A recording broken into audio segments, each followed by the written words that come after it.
Okay, so sekarang ni kita tengok soalan 15J. Okay, ini soalan yang ramai orang tak dapat buat. So, macam mana mau mula dengan soalan ni? Yang pertama adalah kita akan jadikan setiap satu term ni, okay, setiap satu term di sini, di sini, di sini dan di sini ni sebagai single fraction dahulu.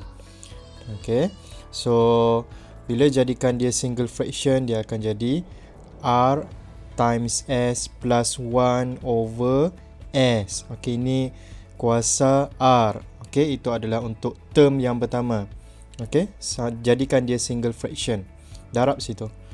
So, yang seterusnya, dia akan jadi RS minus 1 over S. Okay, ini kuasa S. Okay, untuk term yang seterusnya, RS plus 1 over R to the power of R. Kemudian RS minus 1 over R. Ini kuasa S. Okay.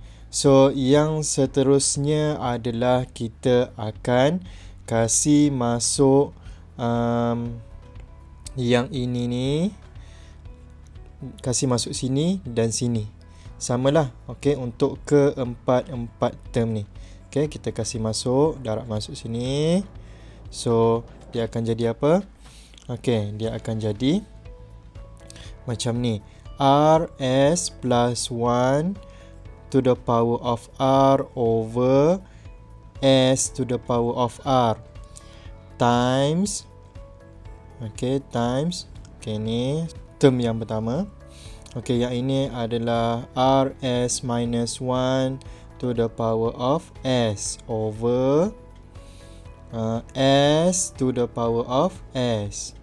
Okey, divided by RS plus 1 to the power of R over R to the power of R.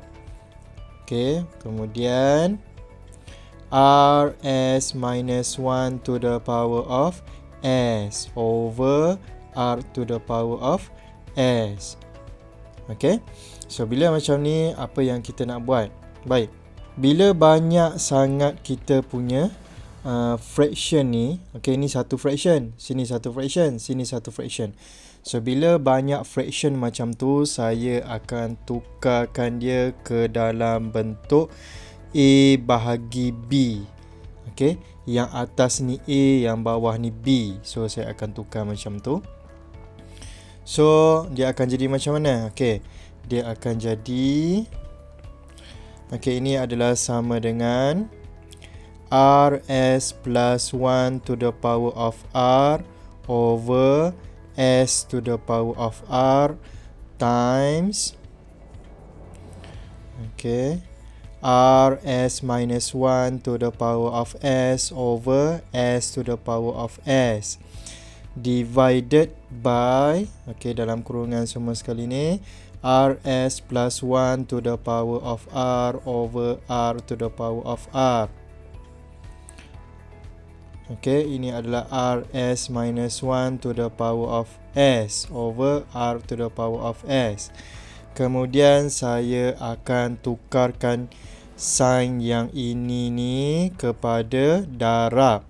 So, kita akan dapat apa?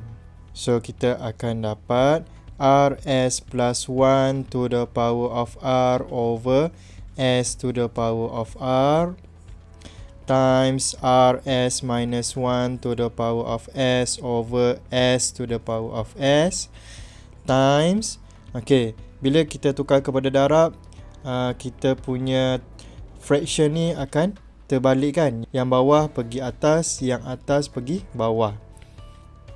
So, dia akan jadi R to the power of R over RS plus 1 to the power of R. Okay, yang sebelah lagi terbalik juga, R to the power of S over RS minus 1 to the power of S. Okay, so bila jadi macam ni, ini semua dah dalam bentuk darab. Ini darab dengan ini, darab dengan ini, darab dengan ini. So apa yang kita boleh buat? Okay, kita boleh cancel out yang mana kita boleh cancel out. So yang pertama kita boleh cancel out rs plus 1 to the power of r. And then kita boleh cancel out rs minus 1 to the power of s. Kemudian yang selain daripada tu dah tak boleh darab. Okay, kita akan simplifykan dia. So r to the power of r times r to the power of s over s to the power of r times s to the power of s. So yang ini kita boleh tulis sebagai r to the power of r plus s over s r plus s. Sebab apa jadi macam tu? Base sama, atas boleh tambah. So kita teruskan. Ini tinggal sikit lagi. Kita boleh keluarkan kuasa R plus S tu keluar. So inilah jawapan akhir dia. So itu sahaja untuk tutorial soalan 15J. Thank you guys.